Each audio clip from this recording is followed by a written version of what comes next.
The alarm on Sarah Mitchell's phone buzzed at 4:47 a.m., exactly 40 minutes before sunrise. She didn't need the alarm anymore. Her internal clock had synchronized with military precision over the past 12 years. Her eyes opened in the darkness of her modest two-bedroom apartment in Las Vegas, just 20 miles from Nellie's Air Force Base. For a moment, she lay still, listening to the silence before the city would wake. This quiet moment, these few minutes before the world demanded anything from her, belonged entirely to herself. She cherished them fiercely. Sarah swung her legs out of bed, her bare feet touching the cool hardwood floor. At 42 years old, she moved with the efficiency of someone who had choreographed every morning the same way for over a decade. No wasted motion, no unnecessary thought. Discipline had become her second language, her native tongue. She walked to the bathroom, splashed cold water on her face, and looked at her reflection in the mirror. Intelligent brown eyes stared back at her. Eyes that had seen 2 divorces, 3 career promotions, and the weight of knowing that her decisions determined whether people lived or died. In the kitchen, Sarah prepared her coffee with the precision of a scientist measuring compounds for an experiment. 2 scoops of medium roast, filtered water heated to exactly 200 degrees, steeped for 4 minutes. While it brewed, she reviewed the morning briefing on her secure tablet. Weather patterns over Nevada and the surrounding regions, aircraft schedules, notable training exercises, personnel updates. Her mind absorbed information like a sponge, cataloging details that might matter later. This was the real work, not the dramatic moments that made headlines, but the meticulous preparation that prevented disasters before they happened. By 5:30 a.m., Sarah was dressed in her uniform, the dark blue flight suit that hung in her closet like armor waiting to be donned. Every button aligned perfectly, every crease sharp enough to cut. The name tape on her chest read MICHELL, and below that, embroidered in red lettering that only close observers would notice, was her call sign, Phoenix. She'd earned that name 8 years ago when she guided a crippled C-130 with 2 failed engines safely to the runway. The pilots had called her heroic. She'd called herself her job. The drive to Nellie's took exactly 19 minutes from her apartment, and Sarah knew every traffic light on the route. She navigated the pre-dawn streets of Las Vegas with the same calculated precision she applied to everything else. Radio stations played soft morning news, stories about politics, celebrity gossip, weather. Nothing that mattered. Sarah kept her focus on the road, on the growing light in the eastern sky, on the mental preparation for what lay ahead. The base gate appeared through the darkness, and Sarah pulled up to the security checkpoint. The guard, Sergeant Martinez, recognized her immediately and waved her through with a smile. "Good morning, Major. Quiet night." "So far," Sarah replied, her lips curving slightly upward. It was the closest thing to a joke she allowed herself. Quiet nights and quiet mornings were when the most dangerous mistakes happened, when minds wandered, when attention fractured. The control tower loomed against the lightening sky, a massive structure bristling with antennas and radar dishes. Sarah had walked through those doors nearly 4,000 times. She knew every hallway, every corner, every square inch of the facility. This was her kingdom, her domain, the place where her expertise and authority were absolute. But unlike most kingdoms, hers existed in the vertical space above hundreds of square miles of Nevada desert. Inside the tower, the atmosphere was already humming with pre-shift activity. Screens glowed with data streams, voices crackled softly over radios, and the soft electronic chirping of systems monitoring systems created an ambient soundtrack that Sarah found oddly soothing. Her team was already arriving, some just finishing the night shift, others beginning to settle in for the day ahead. She nodded greetings, reading the subtle language of fatigue or alertness in their postures. These were good people, trained and dedicated, but Sarah never forgot that they were human. Humans made mistakes. That's why she was here.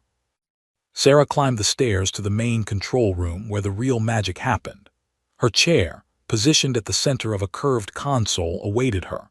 Around her, massive windows offered a panoramic view of the airfield, runways stretching like pale ribbons, hangars scattered across the landscape, and the endless desert beyond. The sky was beginning to transform from black to deep purple to the first hints of blue. In another 20 minutes, the sun would break the horizon, and the day would officially begin. She settled into her chair and ran through the pre-shift checklist with her senior controller, Tom Reeves, a veteran with 20 years of experience. Communication systems, check. Radar functioning properly, check. Emergency protocols reviewed, check. Weather updates confirmed, check. Everything was green across the board. It was the kind of morning that made complacency whisper tempting lies, that today would be routine, that nothing unusual would happen, that she could coast through on autopilot. But Sarah knew better. She'd learned long ago that the universe didn't operate on a schedule. Disasters didn't announce themselves. They arrived like unexpected guests, demanding immediate and perfect responses. She had trained for every conceivable emergency: engine failures, hydraulic compromises, medical crises, mechanical failures, instrument malfunctions, weather emergencies, communication blackouts. Her mind was a library of what-ifs, and she had response protocols filed away in her memory like weapons in an arsenal. Her fingers wrapped around the warm coffee mug she'd brought from home. Steam rose from the surface, carrying the rich aroma of dark roast. Sarah took a careful sip, her eyes never leaving the screens and readouts surrounding her. Outside, the sun was beginning to peak above the eastern mountains, painting the sky in shades of gold and orange. Another day at Nellie's was about to begin. At 6:30 a.m., the night shift supervisor approached her station with the final handoff briefing. Quiet night. No incidents. Standard traffic expected today.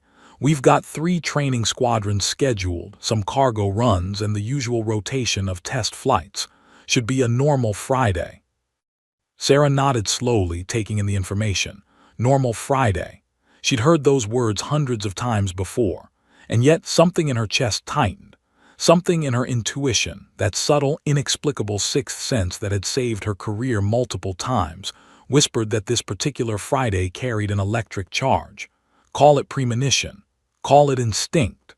Call it the nervous electricity that crackled beneath her skin like distant lightning. She set down her coffee cup and took a deep breath. She was ready. The morning unfolded exactly as Sarah had anticipated. By 8:30 a.m., Nellie's was operating at full capacity. 3 F-16 fighter jets had launched on a training sortie 40 minutes earlier, climbing into the brilliant blue sky with the kind of aggressive grace that never failed to impress her. A cargo transport had landed smoothly at 7:55 a.m., and another was queued up for a 9:15 a.m. departure. Everything moved like a well-orchestrated symphony, each aircraft and instrument playing its part in perfect timing. Sarah sat at her console, monitoring everything with the kind of focused attention that had become second nature. Her team worked quietly around her, voices low and professional as they coordinated with incoming and outgoing flights. This was the rhythm she loved, the steady pulse of controlled chaos, the dance of logistics and physics and human skill. Her coffee had gone cold an hour ago, forgotten on the edge of her console. At 10:43 a.m., everything changed. Nellie's Tower, this is. The voice came through the radio, fractured and strained, carrying an undertone of barely contained panic that made every hair on Sarah's body stand on end. She immediately straightened in her chair, her hand instinctively moving toward the communication console. In 12 years, she'd heard hundreds of radio transmissions. She knew the difference between routine and catastrophic in the space of a single syllable.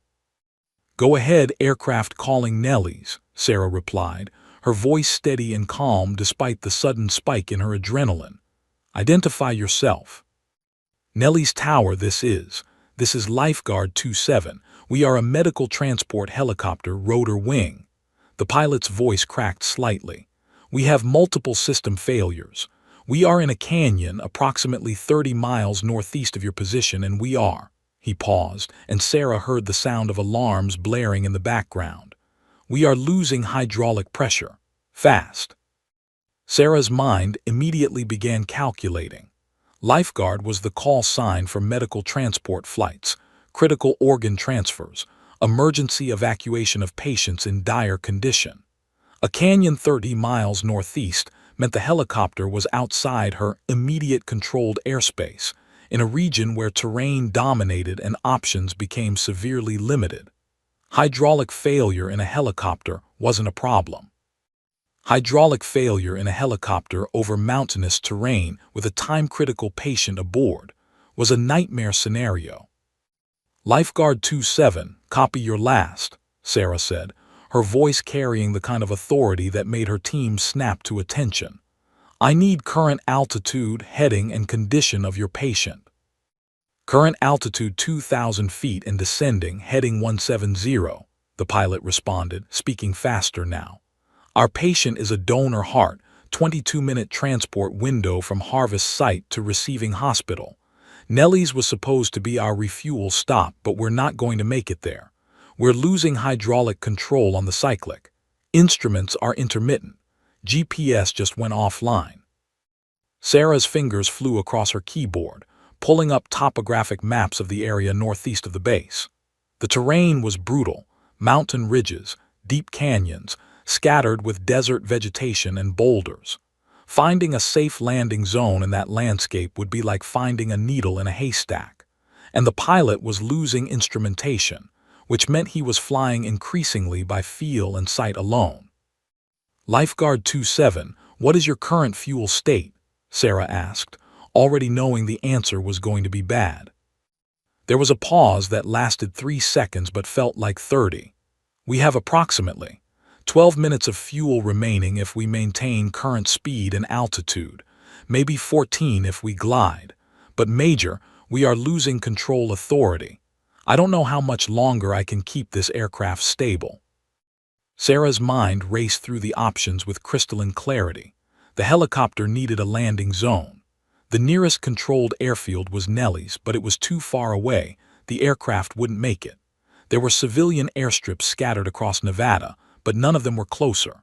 There was the desert floor itself, though the pilot's loss of hydraulic control made a controlled landing increasingly unlikely. And then there was the option that Sarah was already considering, the one that made her palms sweat.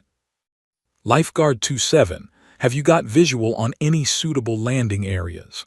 Sarah asked, stalling for time while her mind worked through the calculus of the impossible.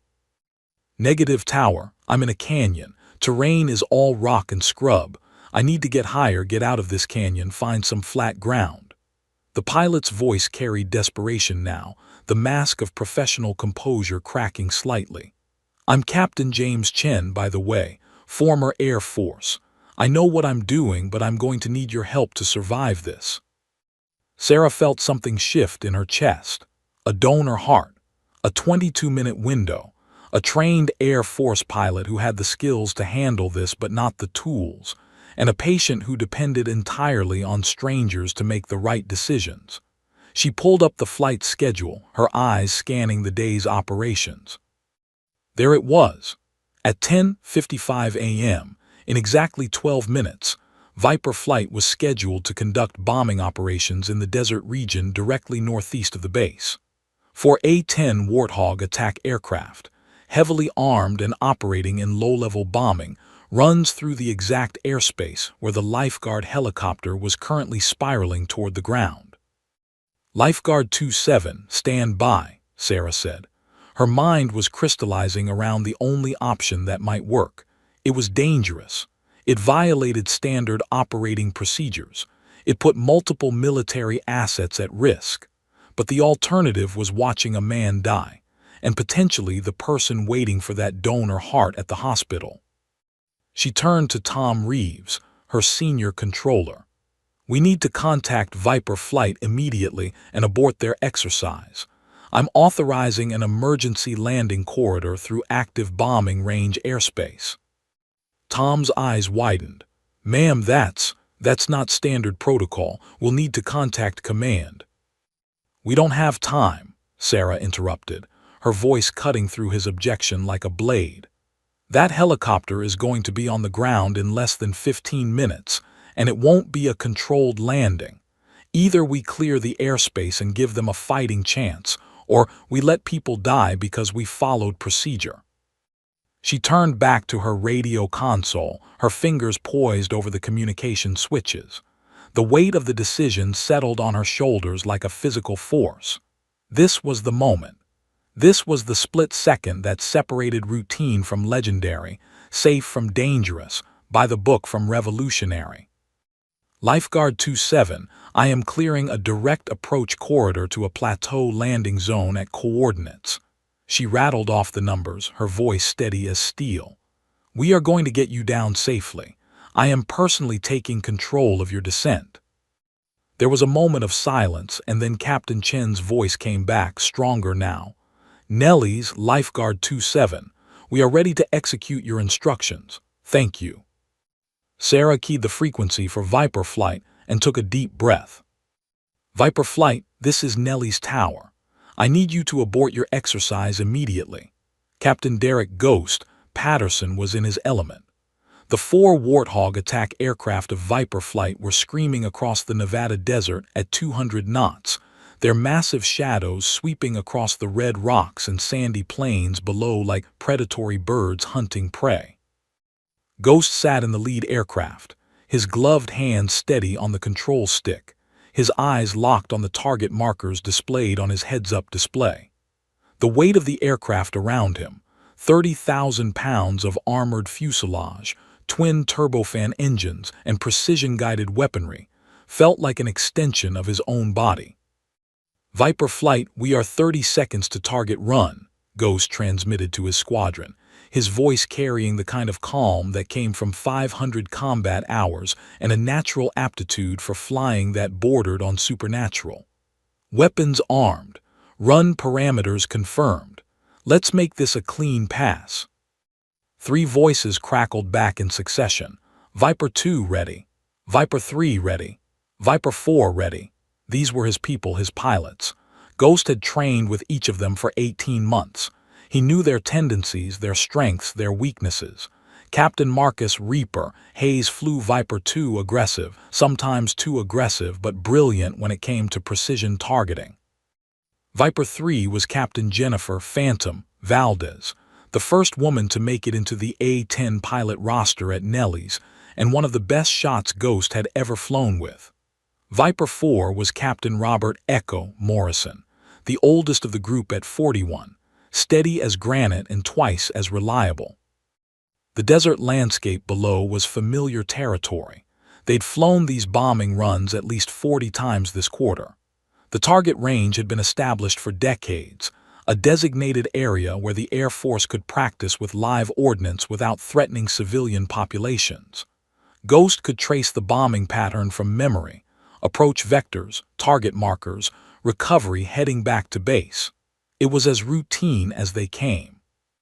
10 seconds to target, Ghost announced, feeling the familiar surge of focus that always preceded weapons release. This was what he lived for, the precision, the skill, the responsibility of handling an aircraft that cost more than most people would earn in 10 lifetimes. Viper Flight, execute. Ghost's finger twitched on the weapon's release, and he felt the subtle shudder as ordnance dropped from the aircraft's rotary launcher. Around him, he sensed more than heard the release of his wingmen's weapons. The bombing run was picture perfect, and Ghost was already banking hard to starboard, calculating his recovery vector back toward base, when the radio crackled with something that made every cell in his body go rigid. Viper Flight, Nellie's tower. I need you to abort your exercise immediately and climb to 5,000 feet. Clear all airspace east of your current position. Ghost's brow furrowed. Abort exercises. During an active bombing run. That didn't happen. Not ever. The radio discipline was absolute. You didn't abort mid-exercise unless there was an immediate threat to life. His eyes narrowed as he scanned his instruments, looking for signs of conflict traffic or a mechanical emergency somewhere in his squadron. Tower, Viper lead, Ghost transmitted, his voice automatically shifting to a more formal cadence. Current status of all aircraft nominal. Request clarification on abort order. The pause that followed lasted maybe 2 seconds, but it stretched like taffy. Ghost had flown enough combat missions to recognize when something was critically wrong. The air traffic controller's next transmission confirmed his instinct. Viper Flight, we have a medical transport helicopter in distress. Rotor wing with systems failure, critical patient aboard, approximately 30 miles northeast of your position. Aircraft is losing hydraulic control and fuel. I am clearing an emergency descent corridor through your current operating area. Ghost's mind instantly reorganized all the pieces on his mental chessboard. A medical transport, critical patient, systems failure, hydraulic loss. That meant the helicopter was essentially becoming a falling rock with slightly better odds than a stone, and it was about to descend through the exact airspace where his squadron was operating. "Copy tower," Ghost said, and his voice carried a new tone, the absolute authority of a pilot who had instantly shifted from routine training to emergency operations. "Viper Flight, immediate abort. Execute coordinated pull-up all aircraft. Starboard bank climb to 6,000 feet. The response was instantaneous. Ghost felt his aircraft respond as he hauled back on the control stick, feeling the G-forces press against his body as the massive warthog clawed for altitude. Around him, he sensed his 3 wingmen executing the exact same maneuver with the kind of precision that only came from months of training together. They moved as a single organism, 4 pilots thinking with one mind. "Nellies, Viper Flight is clear of target area, climbing," Ghost reported, his eyes already scanning the airspace ahead for signs of the incoming helicopter. "What is the status of that medical transport?" The controller's response was rapid, professional, but Ghost could hear the undercurrent of tension beneath the calm cadence. "Viper Flight, medical transport is inbound to your previous target zone, currently losing altitude, losing hydraulic control. Pilot is requesting guidance to emergency landing zone. Coordinates following." Ghost's hands moved across the control panel with practiced efficiency, punching in the coordinates while maintaining his climb. The numbers painted a picture of a landing zone on a desert plateau, rough, rocky, surrounded by canyons that would make approach difficult for any aircraft, let alone a helicopter with compromised systems. It was the kind of place where most aircraft would end up as wreckage, but it was also the only option available. "Viper Flight, rally point at 6,000 feet, holding pattern over target zone," Ghost commanded, already visualizing the approach pattern. His squadron adjusted their heading in unison, 4 aircraft turning to circle the area where the helicopter would attempt to land. "All aircraft maintain visual scan of the landing zone. If that helicopter gets into trouble, I want us to see it happen." "Viper Lead, this is Reaper," came Marcus Hayes's voice over the radio. "Do we have weapons authority if something goes wrong? Civil aircraft in distress might attract complications." It was a good question, the kind of tactical thinking that made Ghost proud of his pilots, but he shook his head slightly, despite knowing Hayes couldn't see the gesture. "Negative. We're observers now. Our job is to give Nelly's visual confirmation and be ready if ground rescue is needed. Weapons safe, all aircraft." Ghost banked his warthog into the holding pattern and his eyes focused on the distance. Somewhere out there, beyond the shimmer of heat rising from the desert floor, a helicopter was spiraling toward the ground. A pilot was fighting for control of an aircraft that was systematically failing. A patient, someone's father, mother, brother, sister, was depending on strangers to keep them alive. Ghost had flown combat missions over hostile territory. He'd engaged enemy aircraft. He'd faced down surface-to-air missiles. But he'd never experienced a moment quite like this, where the mission wasn't about victory or defense, but about being present for another person's moment of maximum crisis. "Come on, helicopter," Ghost whispered, watching the shimmering desert below. "Come on, you can make it." And then he saw it, a dark speck against the blue sky, moving erratically, descending too fast, struggling to maintain control. "Nellie's Viper lead has visual on lifeguard," Ghost transmitted. "Inbound from the northwest, altitude appears to be 1,400 feet and descending rapidly. Helicopter is definitely in distress. We are maintaining position overhead." The controller's voice came back, calm and steady. "Copy, Viper lead. Maintain position and provide real-time updates. You are now lifeguard's guardian angels." Ghost settled deeper into his seat, watching the helicopter fight its way toward the emergency landing zone. His squadron held formation around him, 4 warriors transformed into witnesses and protectors. "We've got you, lifeguard," Ghost whispered. "We're not going anywhere." Sarah's eyes were locked on the radar screen, tracking the blip that represented Captain Chen's helicopter. The small green dot pulsed steadily, but the trajectory told her everything she needed to know. The aircraft was descending faster than a normal approach should allow. The altitude readout ticked downward with relentless precision. 1,400 feet, 1,300 feet, 1,200 feet. "Status update from lifeguard," Sarah commanded, her voice cutting across the control tower like a whip. Every controller at the station had stopped their routine work. All attention was now focused on this single aircraft and its impossible situation. The radio crackled, and Captain Chen's voice came through, strained and focused. "Nellie's Tower, Lifeguard 27. Current altitude 900 feet, rate of descent 400 feet per minute. I have intermittent control of the aircraft, but hydraulic pressure is continuing to degrade. I am losing the ability to make directional corrections." Sarah's stomach clenched. 900 feet. That meant the helicopter had less than 2 minutes of flight time remaining before it would either land or impact terrain. And the rate of descent was accelerating, which meant Chen was losing hydraulic pressure faster than she'd feared. The margin for error had shrunk to paper thin. Tom Reeves, her senior controller, appeared at her shoulder. His face was pale and his voice carried a note of quiet desperation. "Sarah, we need to abort this approach. Tell Chen to climb back out, get to altitude and head back toward base. We can get him to the civilian airport at Las Vegas.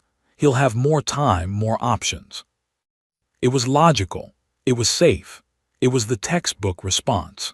Sarah understood exactly why Tom was suggesting it, and she understood that every part of her military training was screaming at her to order an abort. Following procedure kept people safe. Breaking protocol caused disasters. But she also understood something else, something that lived in the deeper places of her consciousness, beyond procedure and regulation.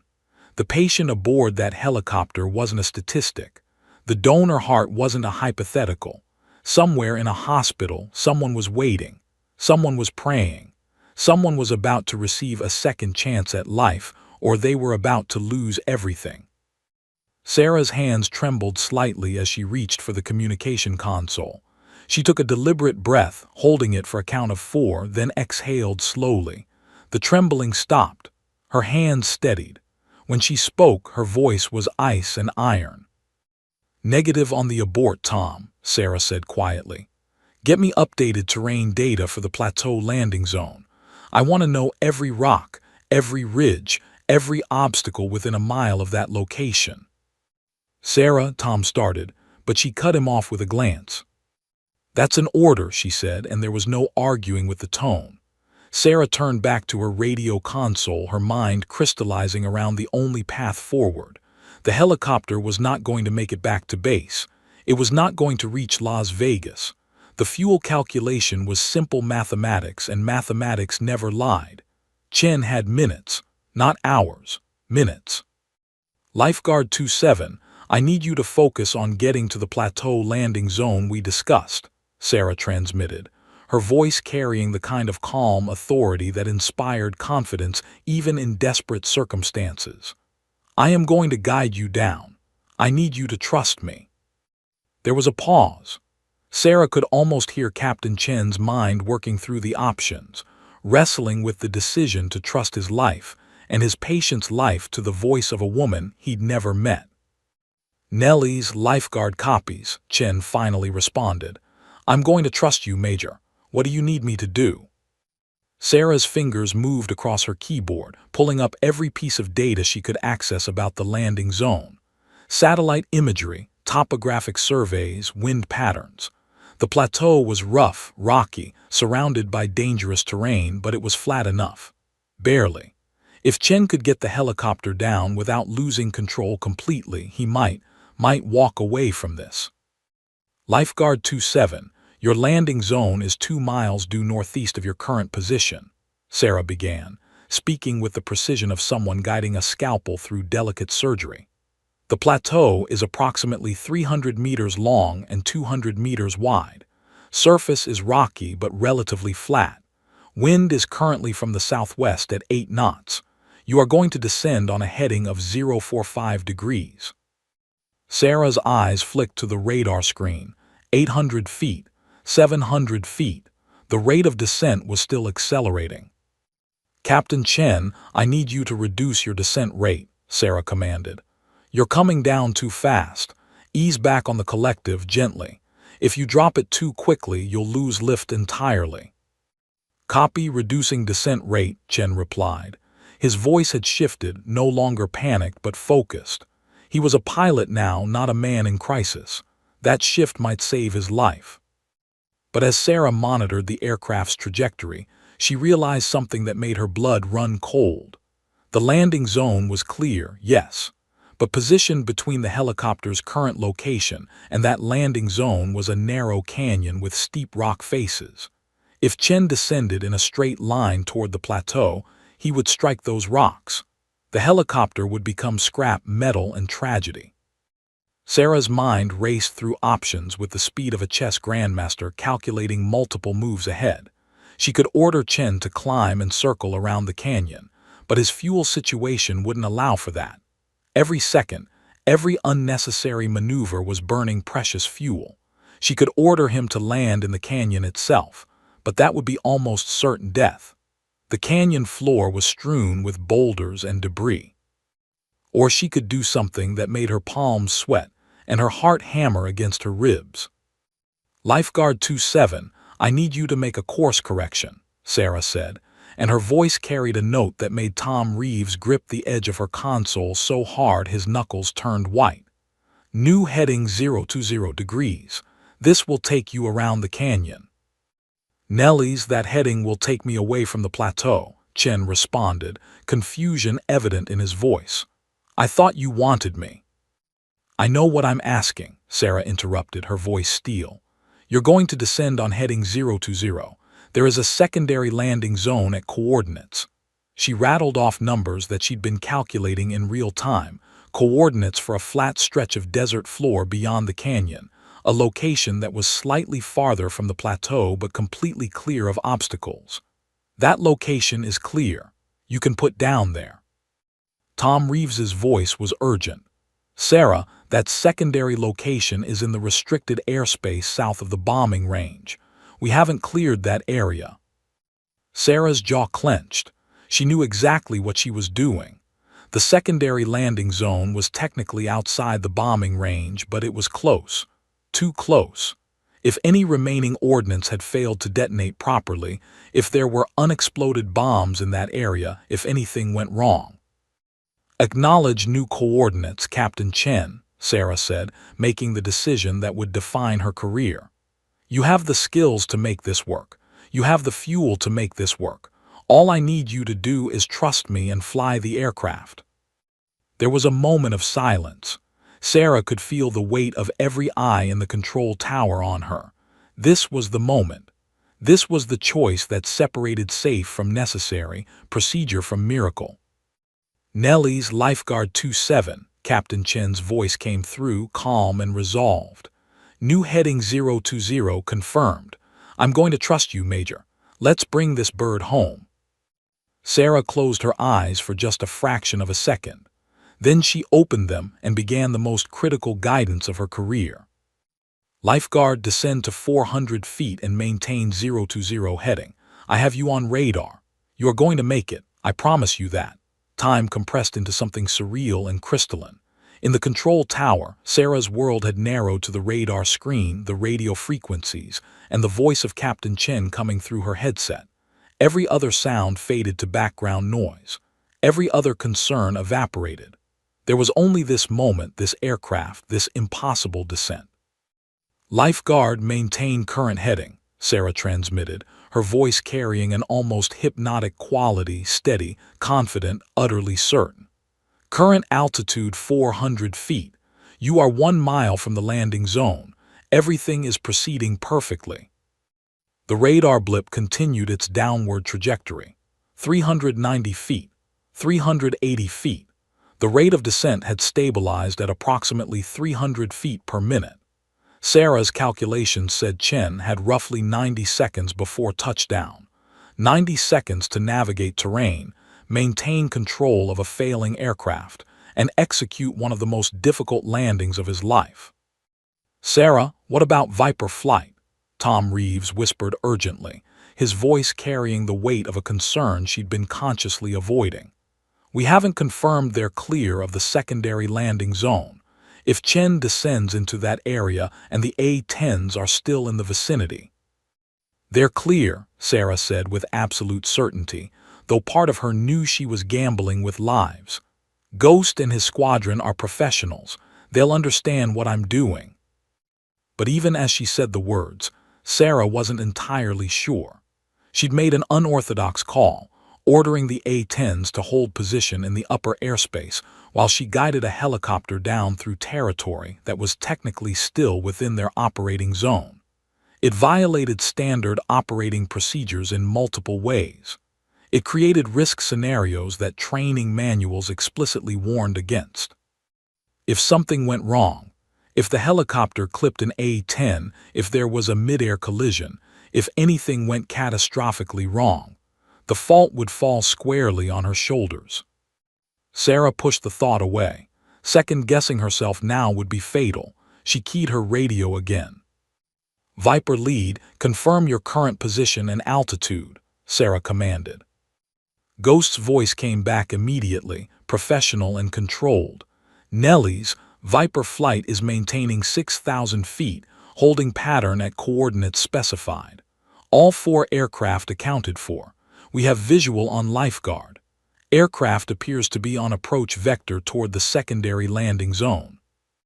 "Viper lead, I need you to maintain your holding pattern," Sarah said, and there was something in her voice that made Ghost's professional instincts perk up. This wasn't a routine request. This was a controller who was balancing multiple variables in real time and needed her cover force to stay exactly where they were. "You are to remain at or above 5,000 feet until Lifeguard achieves landing. Acknowledge." "Viper lead acknowledges," Ghost replied without hesitation. Whatever was happening down there, whatever impossible situation had developed, his job was clear: stay out of the way and be ready if things went catastrophically wrong. Ghost understood that better than most. In his A-10, Ghost's eyes remained locked on the blue sky below, watching for the helicopter. His 3 wingmen maintained formation around him, their aircraft steady as iron sculptures in the desert sky. Around them, the landscape stretched in every direction: sand, rock, and sparse vegetation, creating a patchwork of earth tones beneath the brilliant Nevada sun. Back in the tower, Sarah's mind was operating at a level of focus she'd rarely experienced. Her eyes tracked multiple data streams simultaneously: altitude, heading, rate of descent, wind speed, the updated terrain data for the secondary landing zone. Her fingers rested lightly on the communication console, ready to transmit the next instruction. "Lifeguard 27, altitude now 300 feet, Sarah announced. "You are half a mile from the landing zone. I want you to reduce speed gradually. Target approach speed 15 knots. "Reducing speed," Chen confirmed, his voice tight with concentration. "I'm losing hydraulic control on the cyclic again. The aircraft is getting sluggish." Sarah's stomach clenched. Sluggish control inputs meant Chen was running out of hydraulic fluid. The backup systems would only last so long, and then the helicopter would become a falling rock, and all the guidance in the world wouldn't matter. "Captain Chen, you're going to make this work," Sarah said, and the certainty in her voice came from somewhere deeper than logic. It came from the place inside her that had guided dozens of aircraft through emergencies, that had learned to trust instinct as much as training. "I need you to focus on the landing zone. Visualize it. See yourself touching down safely. 250 feet. The radar blip descended. 240 feet. 230 feet. And that's when Sarah made the call that Ghost would remember for the rest of his life. "Phoenix, all units acknowledge," Sarah transmitted, using her call sign for the first time since the emergency began. Her voice carried a note of absolute authority, the kind of command that transcended rank and protocol. "I am executing final approach guidance for Lifeguard 27. All aircraft maintain current positions and altitude." Something in that transmission, the use of her call sign, the formal declaration of control, the absolute certainty that everything would be fine, galvanized Ghost's attention. His eyes snapped from the distance to his instruments, where he confirmed that his squadron was maintaining perfect formation and altitude. "Viper lead acknowledges," Ghost responded, and his voice carried a new tone. "Phoenix." They were working with someone who just demonstrated absolute confidence in an impossible situation. That kind of certainty was either the mark of brilliance or insanity. Ghost suspected it was the former. Sarah's guidance continued, a steady stream of instructions and confirmations. 150 feet. Maintain current heading. Landing zone is directly ahead, 1,000 meters. You're doing perfectly, Captain Chen. Everything is aligned. The helicopter descended through the layers of desert air, its rotor blades beating against the atmosphere like the wings of some mechanical bird struggling to achieve the impossible. Inside the aircraft, Captain Chen's hands gripped the controls with white-knuckled intensity, his entire being focused on keeping the helicopter stable, on managing the failing hydraulics, on trusting the voice of a woman he'd never met. 100 feet, Sarah announced. You have visual on the landing zone. I have it, Chen confirmed. I see flat ground, clear approach corridor. It's there, it's real. 50 feet, Sarah continued. Reduce descent rate to 50 feet per minute. Gentle corrections only. The radar showed the helicopter at exactly 50 feet altitude. The secondary landing zone was directly below, a stretch of relatively flat desert surrounded by rocky outcrops and scrub vegetation. It wasn't perfect. No landing zone in an emergency ever was, but it was survivable. Above, Ghost's 4 A-10s held their formation at 6,000 feet like mechanical guardian angels, their powerful engines thrumming as they circled overhead. For a moment that felt eternal, the entire universe seemed to pause. The helicopter descended. The A-10s held position. Sarah's voice guided with unwavering certainty. 20 feet, Sarah whispered, and in that single word was the weight of 12 years of experience, the gravity of a decision that had broken protocol, the faith that she'd made the right choice. Touching down, Captain Chen announced, and his voice carried a tremor that hadn't been there before. The fear, the focus, the raw human emotion suddenly broke through his professional composure. Gentle touch, Sarah instructed. Let the skids settle naturally. The helicopter descended those final 20 feet with agonizing slowness. The rotor blades beat the desert air. The skids approached the rocky ground. And then, with a gentle bump that was barely noticeable, the helicopter touched Earth. The aircraft settled onto the plateau, its skids making contact with the desert floor, and Captain Chen executed the most important maneuver of all. He began shutting down the engines while maintaining enough rotor RPM to keep the aircraft stable. The landing gear held. The aircraft remained upright. In the control tower, Sarah's hand trembled as she transmitted one final message. Lifeguard 27, you are safely on the ground. Excellent work, Captain Chen. You just saved a life today. Ghost's voice crackled through the radio moments later. Nellie's, Viper flight confirms visual of lifeguard on the desert floor. Aircraft appears intact. Outstanding work, Phoenix. That was the best piece of air traffic control I've ever witnessed. And in that frozen moment, with the helicopter safely down and the A-10s holding position overhead like stone sentinels, Sarah Mitchell finally exhaled the breath she'd been holding for the past 5 minutes. The impossible had just become real. The impact was harder than Captain James Chen would have liked, but not catastrophic. The helicopter's skid struck the rocky desert floor with a jarring thud that rattled his teeth and sent vibrations through every fiber of the aircraft. For one terrible moment, Chen thought the landing gear would collapse, thought the aircraft would flip, thought everything would end in twisted metal and tragedy. But the Sikorsky helicopter was built with the ruggedness of a military workhorse, and its frame held. The skids scraped across rocks, sending up a spray of dust and small stones, and the aircraft bounced once, just once, before settling firmly onto the ground. Chen's hands flew across the console with practiced efficiency, his muscle memory overriding the shock of successful impact. He killed the hydraulic systems before they could fail catastrophically. He reduced the rotor speed to a safe idle RPM, preventing the blades from overstressing the now stationary fuselage. He verified that the engines were shutting down smoothly, that there were no secondary system failures, no fires igniting in the engine compartment. Every second of those first 10 seconds after landing was critical.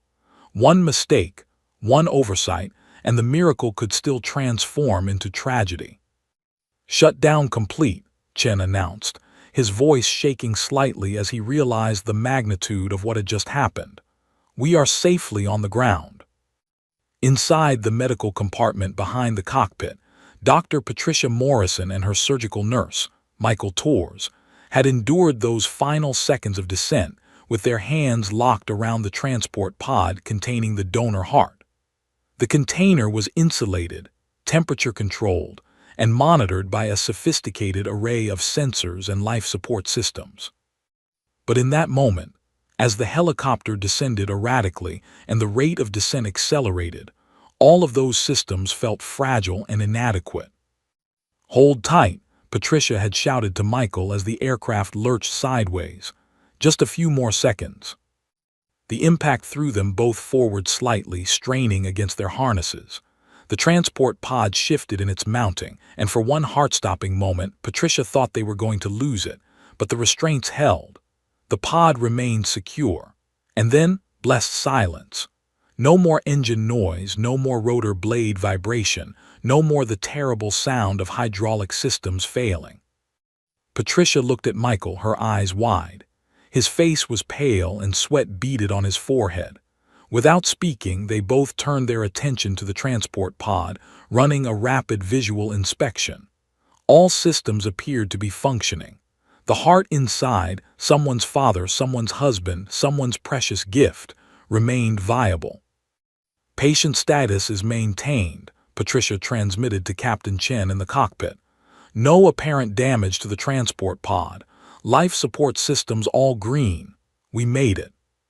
"We made it," Chen echoed, and his voice carried a note of wonder that transcended military professionalism. He'd flown combat missions. He'd trained in emergency procedures, but he'd never done anything quite like this. He'd never defied the odds quite so completely. In the control tower at Nellie's, Sarah's entire body went limp with relief. The tension that had been coiling in her muscles for the past 5 minutes suddenly released, and she found herself gripping the edge of her console so hard that her fingers ached. Tom Reeves placed a hand on her shoulder, and when she turned to look at him, she saw tears in his eyes. "You did it," Tom whispered. "You actually did it." Sarah couldn't respond. Her throat felt tight and her eyes were burning with emotion she couldn't quite name. Relief, yes. Pride, certainly. But something deeper than both, the profound knowledge that she'd made a decision that had saved lives, that somewhere in a hospital a patient was going to get a second chance, that Captain Chen and his team would make it home safely, that the impossible had become possible. Ground rescue teams, Nellie's tower. Sarah said, her voice slightly hoarse. She cleared her throat and continued with professional precision. Lifeguard 27 has achieved safe landing at secondary landing zone. Coordinates as previously transmitted. Medical transport pod appears secure. Request immediate ground response for patient transfer and aircraft assessment. Within minutes, the coordination that had saved the helicopter in the air transformed into a different kind of coordination on the ground. Desert patrol vehicles were dispatched from Nellie's, racing across the rocky terrain toward the landing zone. Medical personnel at the receiving hospital were notified that the transport would be arriving, though the exact ETA remained uncertain. Ground rescue teams assembled equipment for potential patient evacuation, just in case Chen's assessment of the aircraft's condition was overly optimistic. Above, Ghost and Viper flight maintained their holding pattern at 6,000 feet. Ghost's eyes remained locked on the small shape of the helicopter on the desert floor below, watching for any sign of fire, explosion, or secondary emergency. His wingmen held formation around him, their aircraft like four massive guardian eagles hovering over their charge. "Nellie's Viper lead," Ghost transmitted, his voice carrying a tone of satisfaction that transcended military protocol. "We have confirmed visual of lifeguard on the ground. Aircraft appears structurally intact. No signs of fire or fuel leak. Recommend we maintain position overhead until ground rescue arrives." "Viper lead, you are authorized to maintain holding pattern," Sarah responded. "Excellent work today, Captain Patterson. I want to personally thank you and your squadron for your professionalism and execution." There was a brief pause before Ghost responded. When he did, his voice carried genuine emotion. "Nellie's, the thanks belong to you, Phoenix. Whatever you're calling yourself these days, you just proved why you're the best in this tower. We'll stay here as long as you need us." Sarah felt warmth spread through her chest.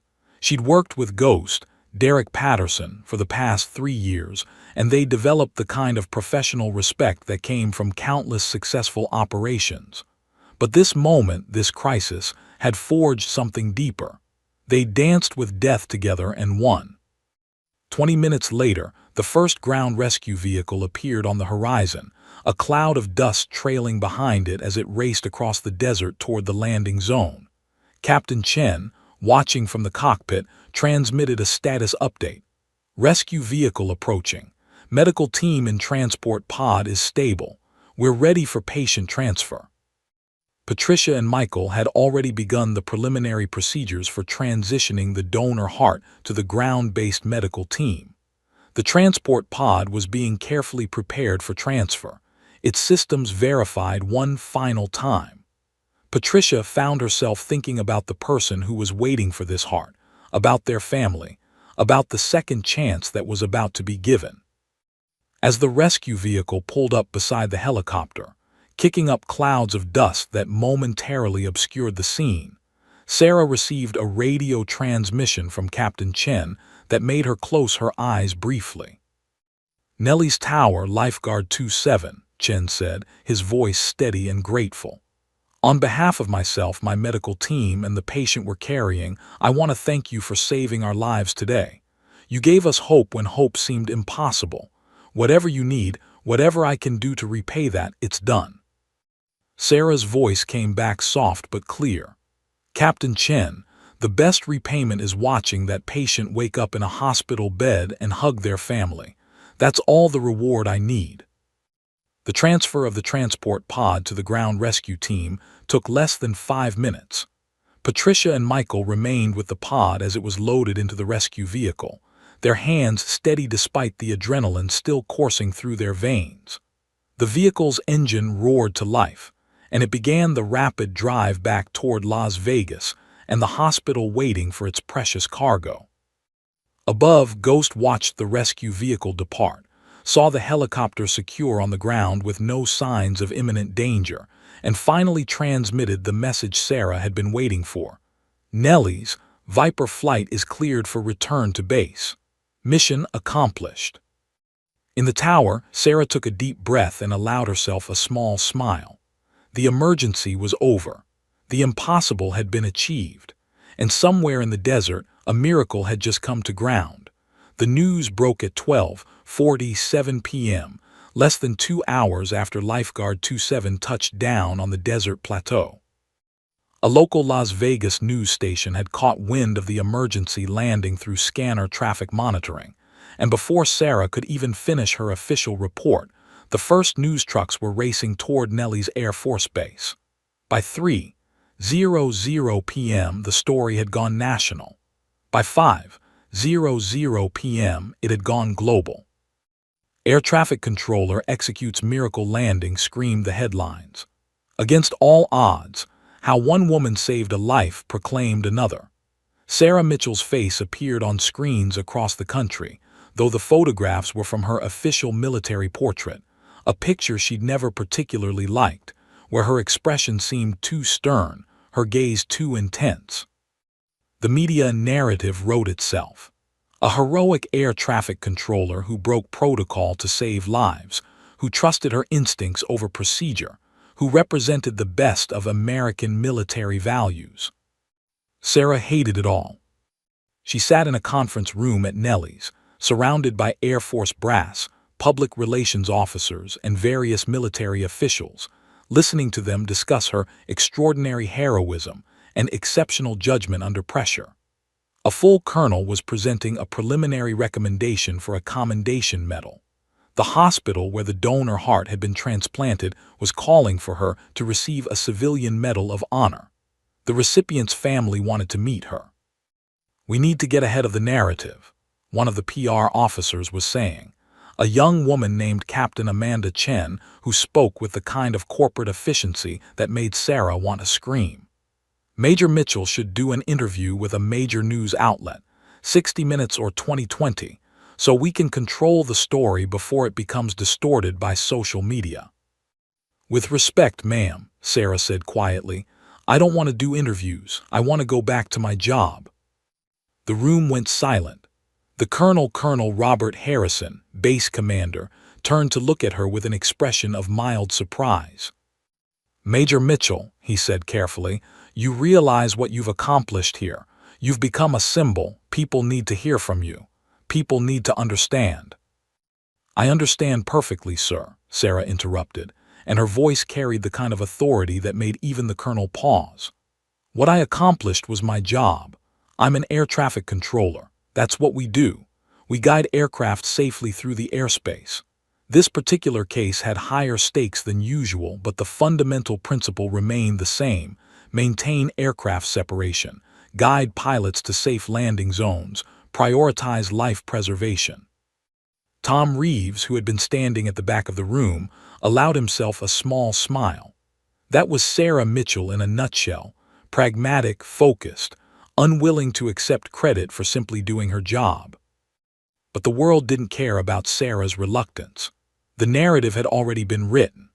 By the next morning, her call sign, Phoenix, had become a symbol of resilience and redemption. The story wasn't just about a successful emergency landing anymore.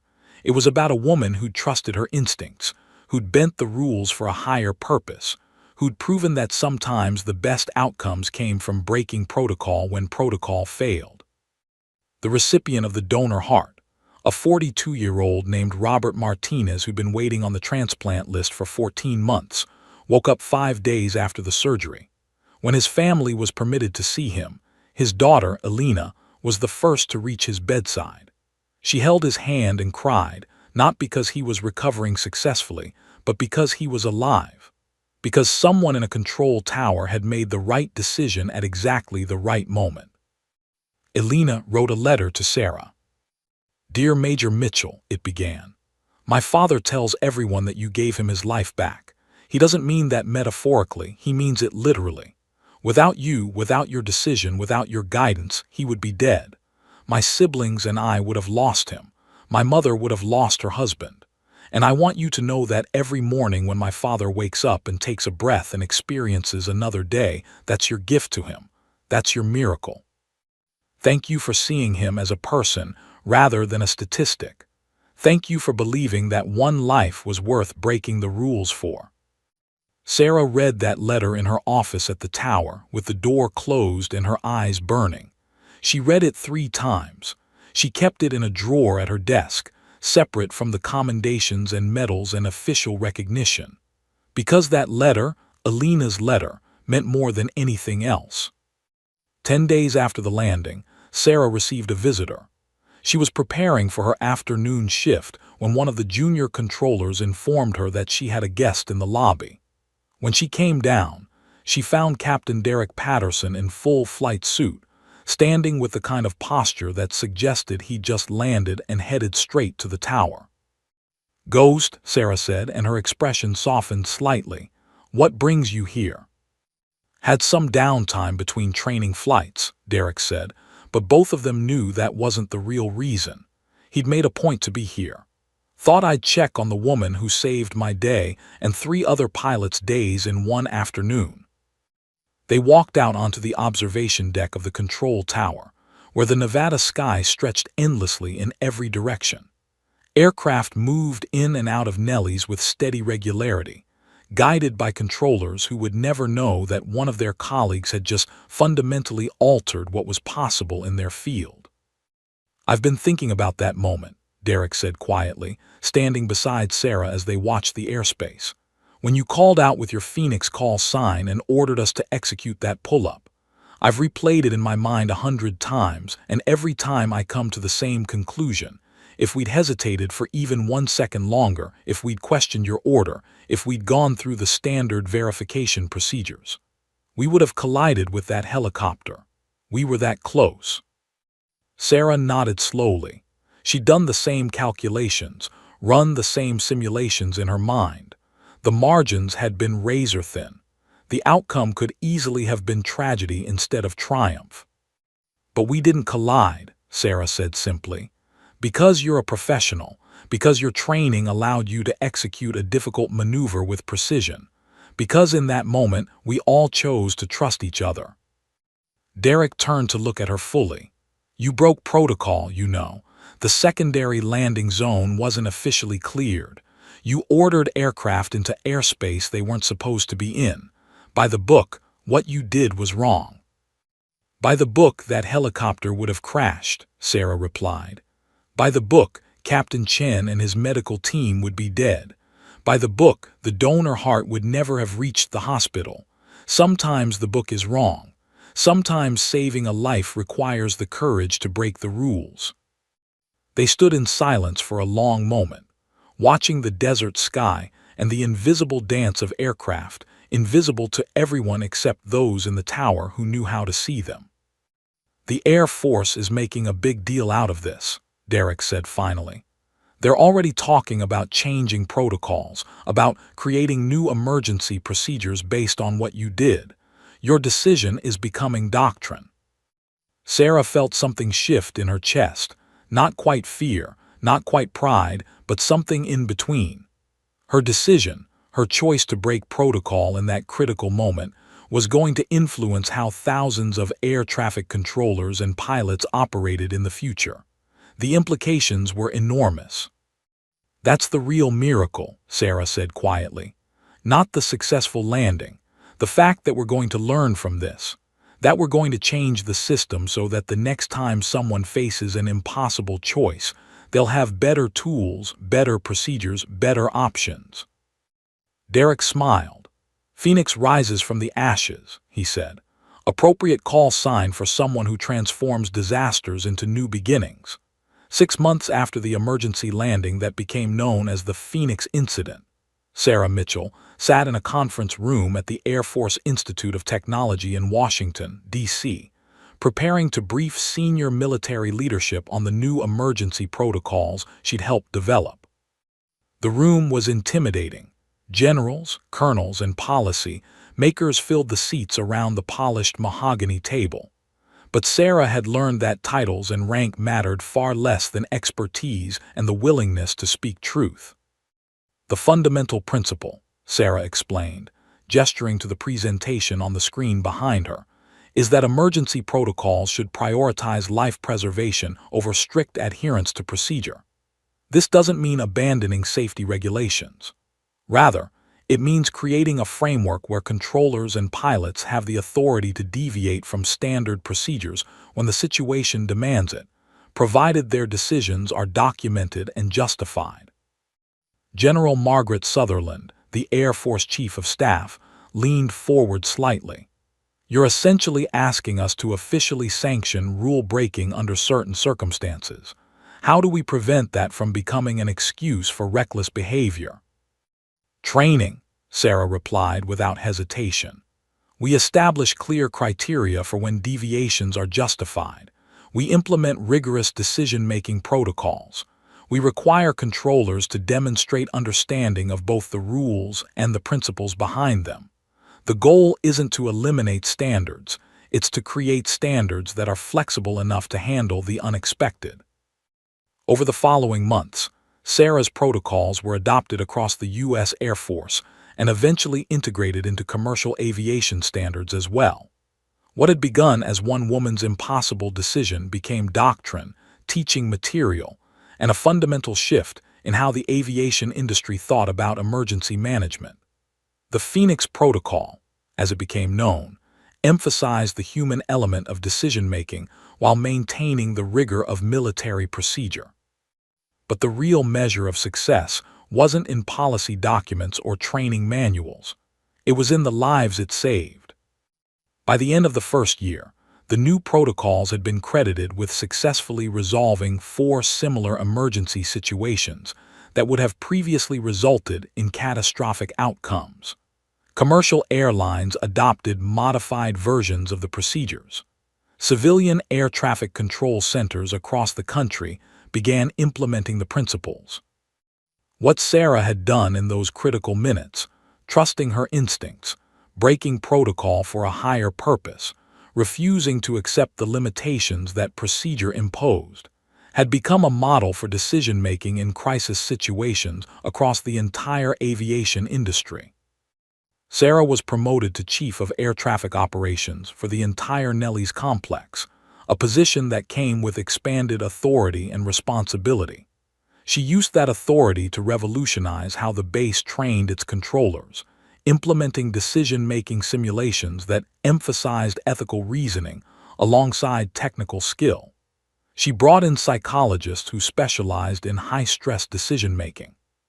She created mentorship programs where experienced controllers could pass on not just procedures, but the wisdom that came from knowing when to break them. One afternoon, nearly a year after the emergency landing, Sarah received a visitor at her new office.